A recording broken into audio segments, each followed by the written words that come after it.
The only predictable thing about the 2020 MotoGP World Championship is how unpredictable it has ultimately been. While Brad Binder's KTM win in Brno might have seemed a quirk, Miguel Oliveira's success in Austria served to underline a Marc Marquez-less series is wide open. And this is before you consider other flashpoints, such as Johann Zarco's pole position, shaken up grids and wildly fluctuating fortunes for the perceived favourites. This weekend sees a series prepare for the San Marino MotoGP, the first of two back-to-back events at Misano, and the first of 9 races in just 11 weeks. It's going to be a wild ride, so let's limber it up and consider what we have to look forward to. Here's a fun fact for you. In 5 races, there have been 11 different riders on the podium. That's 11 out of a possible 15 rostrum spots. The only rider in the top 12 not to stand on a podium currently is Takaki Nakagami, who in turn is the only rider to finish each race inside the top 10. Outside of this podium-less top 12 contains the likes of race winners Alex Rins, Cal Crutchlow and Danilo Petrucci. In short, there are plenty more stories to unfurl ahead of what will be a very intense run to the end of the season. Currently, Fabio Quartararo holds firm out front despite 2 weekends to Viguet in Austria, though his lead has been trimmed to 3 points by Andrea Dovizioso, who has been consistent, if not nearly as metronomic as we've normally seen from him. Indeed, never before have the odds on potential title winners been so broad and fluctuating, so far be it from us to make a call beyond us saying it'll be a few races before we can make one. On paper, Quartararo has a shot at stamping his mark on proceedings just as he did in Jerez, though by the same token this applies to Maverick Vinales and Valentino Rossi since Misano is well suited to the Yamaha chassis engine combination. Similarly, KTM has been elevated from potential contender to outside favourite around a circuit it tests regularly, not least because it's shown what it can do now.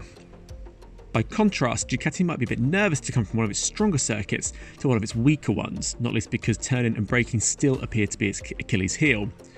However, should Dovizioso push through and notch up good points, it does put him in a good position going forward.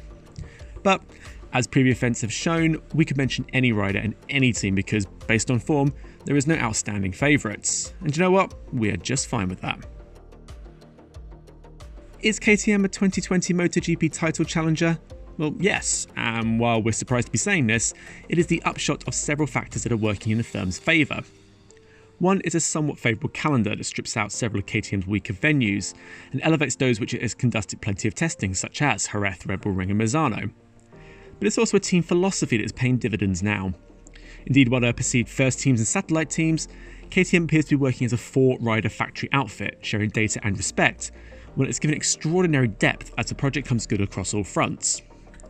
This could potentially count against it when we get to the grittier end of the championship, not least because Pol Espargaro is supposed to be the de facto team leader, but you've seen both Binder and Oliveira grab the headlines instead.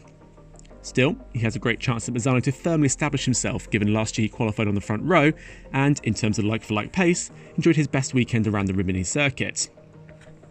Whether you credit Dani Pedrosa's work on development, the parity across 2 teams, or a dividend it is reaping by committing a long time ago to protégés like Binder and Oliveira, KTM's 2024 may come as a surprise, but really this is the fruition of many years of diligent work. While the season itself is in its relative infancy, we're still getting deep enough into September to be surprised there are still a fair few seats on the 2021 MotoGP grid still unaccounted for. Ducati can take some blame for this. Its somewhat questionable handling of Andrea Dovizioso's impending exit, meaning it has 1 factory and 2 satellite seats up for grabs at least. Rumour has it the manufacturer will confirm its riders over the next week or so, with Pecco Bagnaia expected to be promoted with Jack Miller from Pramac Racing. While the Italian has shown flashes of excellence in the last few months, when you consider Ducati courted everyone from Alex Rins to Joan Mir to Fabio Quartararo to Maverick Vinales over the winter, maybe a little bit of egg on that poker face. Then again, Dovizioso isn't much better placed himself, which must be taken as a sure sign of how bad relationships are between himself and Ducati, not that he's going to admit it. He says there are offers on the table but declines to say which exactly, though Petronas SRT Yamaha were forced to deny that he has been factored into its plans instead of Valentino Rossi, as their negotiations drag on and on. Ideally, Yamaha and Rossi would love to confirm a deal at Misano, but save for Petronas SRT's denials, it has been suspiciously quiet on that front.